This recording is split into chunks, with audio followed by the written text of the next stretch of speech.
এটা হতে পারে হিমালয়ের পাহাড়ের ওপর দিয়ে উড়ে চলা, অথবা এয়ার রেসারদের জন্য লঞ্চ প্যাড। আবার এটা রোমাঞ্চপ্রিয় মানুষের সেরা অ্যাডভেঞ্চারও হতে পারে।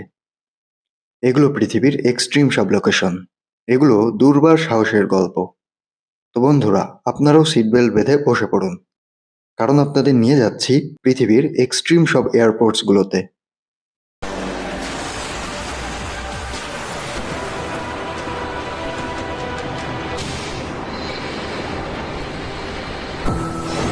চলুন প্রথমেই উড়ে যাওয়া যাক ক্যারিবীয় আইল্যান্ডে। প্লেন এখানে একদম আপনার মাথার ওপর দিয়ে ল্যান্ড করবে। পৃথিবীর অন্য কোনো এয়ারপোর্টে প্লেন আপনার এত কাছ থেকে ল্যান্ড করবে না। এটা সেন্ট মার্টিন আইল্যান্ডের প্রিন্সেস জুলিয়ানা এয়ারপোর্ট। এখানে প্লেন মানুষের মাত্র 40 ফুট ওপর থেকে ল্যান্ড করে। আর এই ল্যান্ডিংটা হয় বেশ ইন্টারেস্টিং। আর এই কারণেই সেন্ট মার্টিন বিচে এই অভিজ্ঞতা নেওয়ার জন্য প্রচুর টুরিস্ট আসে।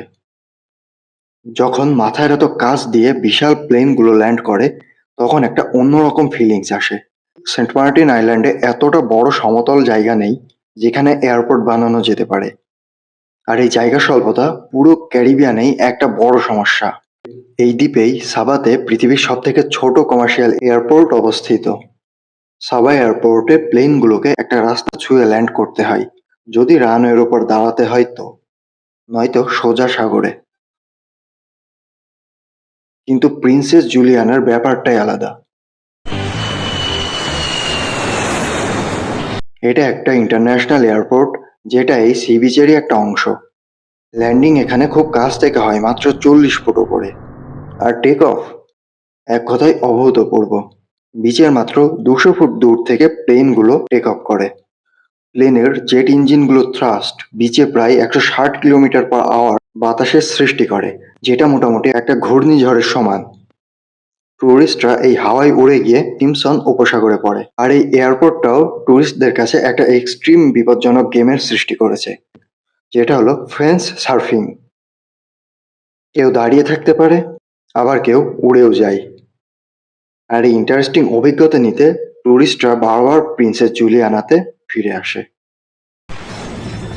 এরপর পৃথিবীর সব থেকে শীতলতম এয়ারপোর্ট অ্যান্টার্কটিকার ফিনিক্স এয়ারফিল্ডে, পৃথিবীর দক্ষিণ মেরুতে সি আইস রানওয়ে। এই স্থানটা এতটাই নির্জন এবং ঠান্ডা যে মনে হবে অন্য কোনো গ্রহতে চলে এসেছেন। এই এয়ারপোর্টে প্রতি বছর নতুন করে রানওয়ে বানাতে হয়। এটা পৃথিবীর সব থেকে আইসোলেটেড এয়ারপোর্ট। যদি আপনি দক্ষিণ মেরুতে যেতে চান, তাহলে আপনাকে এই এয়ারপোর্টেই নামতে হবে। ম্যাকমার্ডো সায়েন্টিফিক রিসার্চ ফিল্ডে যেসব সায়েন্টিস্টরা কাজ করে, তাদের জন্যই এই উইলিয়ামস ফিল্ড এয়ারপোর্টটা খুবই গুরুত্বপূর্ণ। এই এয়ারপোর্টটাই অ্যান্টার্কটিকাকে বাকি দুনিয়ার সাথে কানেক্ট করে রেখেছে।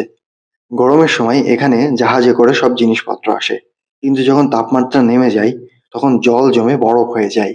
তখন যোগাযোগের একটাই উপায়, তখন বরফের ওপরে একটা রানওয়ে বানানো হয়। 8 ফুট পুরো বরফের অমসৃণ পৃষ্ঠের ওপর 10,000 ফুট লম্বা একটা রানওয়ে। আর এখানে ল্যান্ড করা প্লেনগুলো খুব ভারী হয়। রানওয়ের নিচে 2600 ফুট জল। রানওয়েতে একটা ছোট ফাটলও খুব বড় দুর্ঘটনা সৃষ্টি করতে পারে। এছাড়া এখানের আবহাওয়াও খুব সুবিধার না, যখন তখন তুষার ঝড় আসতে পারে। চারিদিকে সাদা বরফের ছোটাছুটি ছাড়া কিছুই দেখা যায় না। এই সময় প্লেনগুলো আর ল্যান্ড করতে পারে না। তখন প্লেনগুলোকে 3218 মাইল দূরে আবার ফেরত পাঠানো হয়, যেখান থেকে সেটা টেক অফ করেছিল। কারণ সেটাই তখন তাদের একমাত্র কাছের এয়ারপোর্ট, যেটা নিউজিল্যান্ডে অবস্থিত। অ্যান্টার্কটিকার এই সি আইস রানওয়ে এয়ারপোর্ট পৃথিবীর সব থেকে দূরবর্তী এয়ারপোর্ট, কিন্তু তারপরও এখানে প্লেনের আনাগোনা লেগেই থাকে। কারণ সাউথ পোলের সায়েন্টিস্টরা তাদের সাপ্লাইয়ের জন্য এই প্লেনগুলোর উপরেই নির্ভরশীল। এরপর পৃথিবীর সব থেকে দ্রুততম এয়ারপোর্ট আবুধাবিতে। বছরের 363 দিন এটা কার্গো পোর্ট হিসেবে ব্যবহৃত হয়, আর বাকি 2 দিন এখানে অন্য কিছুই হয়।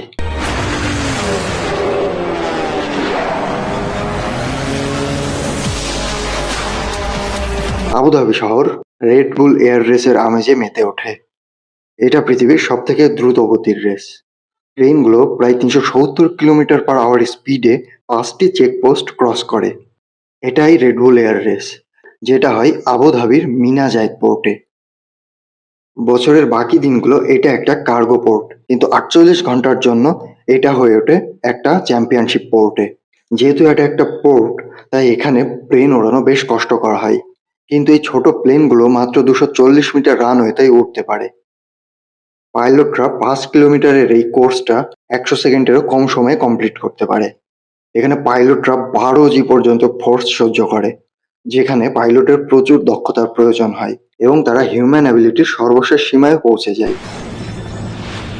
এরপর পৃথিবীর সবথেকে বায়ু প্রবাহিত এয়ারপোর্ট, ফুনচাল এয়ারপোর্ট, যেটা পর্তুগালের মেডেইরা আইল্যান্ডে অবস্থিত। এই এয়ারপোর্টটা সাগর তীরে হওয়ায় এখানে প্রায় সবসময়ই ৬০ থেকে ৬৫ কিলোমিটার/আওয়ার গতিতে বায়ু প্রবাহিত হতে থাকে, যেটা প্লেন ল্যান্ডিংয়ের সবথেকে বড় বাধা। তীব্র বায়ুপ্রবাহের কারণে প্লেনগুলো ঠিকঠাক ল্যান্ড করতে পারে না। হাওয়া যে কোনো সময় দিক পরিবর্তন করে। প্লেনকে কন্ট্রোল করে ল্যান্ড করা খুবই ঝুঁকিপূর্ণ। হাওয়ার গতি ৩০ নটস পার হলেই এখানে সমস্ত ফ্লাইট বন্ধ করে দেওয়া হয়। আর প্রতি মাসে প্রায় ১০টা ফ্লাইট এখানে ল্যান্ডই করতে পারে না। এখানে পাইলটকে সিদ্ধান্ত নিতে হয় জোর করে প্রকৃতির বিরুদ্ধে গিয়ে প্যাসেঞ্জারের জীবনের ঝুঁকি নিয়ে ল্যান্ড করবে, নাকি উড়ে গিয়ে আবার ঘুরে এসে ল্যান্ডিংয়ের চেষ্টা করবে। কিন্তু যখনই রুটিন ল্যান্ডিংটা না হয়, তখনই প্যাসেঞ্জাররা ঘাবড়ে যায়। সব স্বাভাবিকই মনে হবে যে ল্যান্ড করছেন, কিন্তু হঠাৎই আবার ইঞ্জিনের পাওয়ারটা বুঝতে পারবেন এবং সিটের পেছনের দিকে ঝুঁকে যাবেন। তখনই মনে হবে কিছু তো একটা গন্ডগোল আছেই। আর এই মেডেইরাতে এটাই হয়।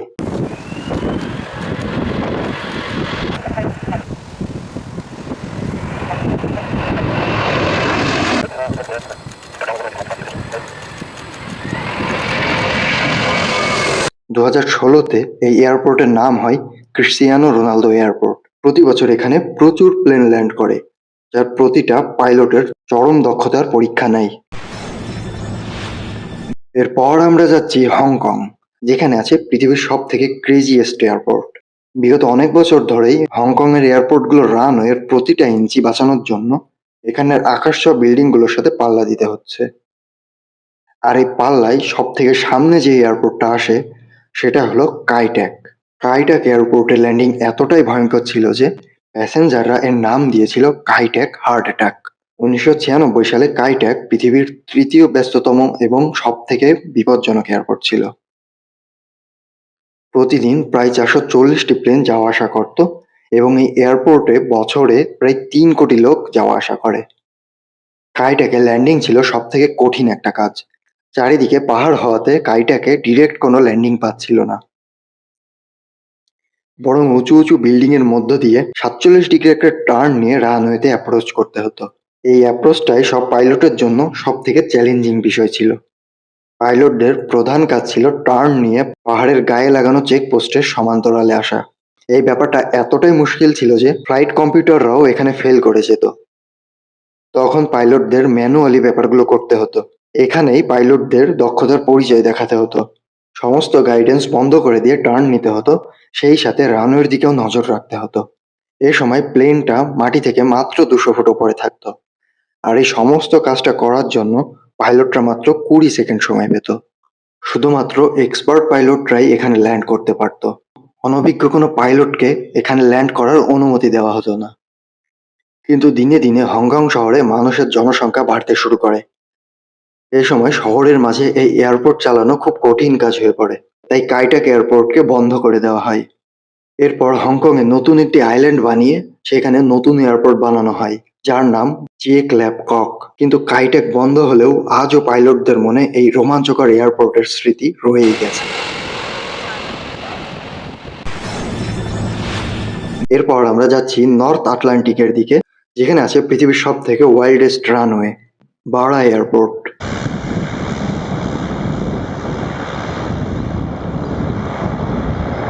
স্কটিশ কোস্ট থেকে মাত্র ৯৬ কিলোমিটার দূরে ছোট্ট একটা আইল্যান্ডে এই এয়ারপোর্টে প্রত্যেকবার জোয়ারের পর রানওয়ে গায়েব হয়ে যেত। এই রানওয়ে পুরোপুরি প্রকৃতির নিয়ন্ত্রণে থাকে। সমুদ্র বিচে হওয়ার জন্য বড় বড় ঢেউ ও জোয়ারের জল সব সময় রানওয়েতে চলে আসে।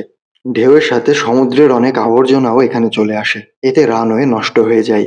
তখন এয়ারপোর্টের কর্মীরা প্লেন আসার আগে আবার রানওয়ে প্রস্তুত করে তোলে। প্রকৃতির দিকেও সবসময় খেয়াল রাখতে হয়। হাওয়ার গতি ৫৫ নটসের ওপরে হলেই এয়ারপোর্ট বন্ধ করে দেওয়া হয়। এই এয়ারপোর্টে কিছু স্পেশাল এয়ারক্রাফটেরই ল্যান্ড করার পারমিশন আছে। এই এয়ারক্রাফটগুলো বিচের নরম বালিতে ল্যান্ড করার জন্য পারফেক্ট। এখানে ভুল করেও কোনো বড় এয়ারপ্লেন চলে আসলে যদি কোনোভাবে ল্যান্ড করেও নেয়, কিন্তু তারপর আর ওড়ার অবস্থায় থাকবে না। এখানে সবসময় ২টি ফায়ার ব্রিগেড ট্রাক প্রস্তুত রাখা হয়, যাতে কোনো দুর্ঘটনা ঘটলে সাথে সাথে উদ্ধার কার্য চালানো যায়। প্রকৃতির অবস্থা বিবেচনায় যে ল্যান্ডিং এর পর কোনো দুর্ঘটনা না ঘটে, সেটাই একটা পারফেক্ট ল্যান্ডিং। আর এই ল্যান্ড করার পর জোয়ার আসার আগে দ্রুত আবার টেক অফ করতে হয়। এই এয়ারপোর্টের জন্যই ওই অঞ্চলটা মানুষের সাথে যোগাযোগ করতে পারে। এরপর আমরা চলে যাচ্ছি হিমালয় পর্বতে। এটা লুকলা ইন্টারন্যাশনাল এয়ারপোর্ট।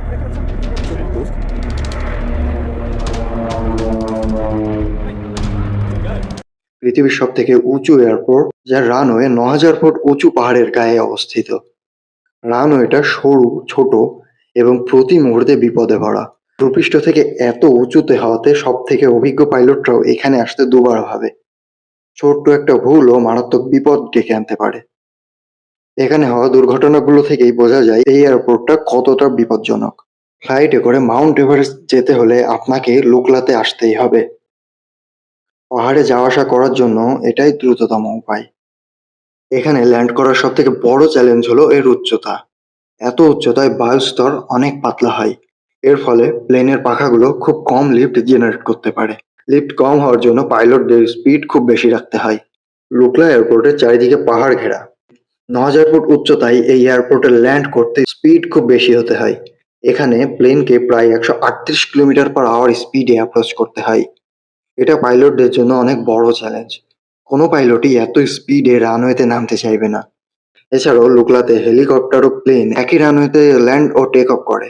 এজন্য এয়ার ট্রাফিক কন্ট্রোলারকেও খুব সতর্কভাবে কাজ করতে হয়।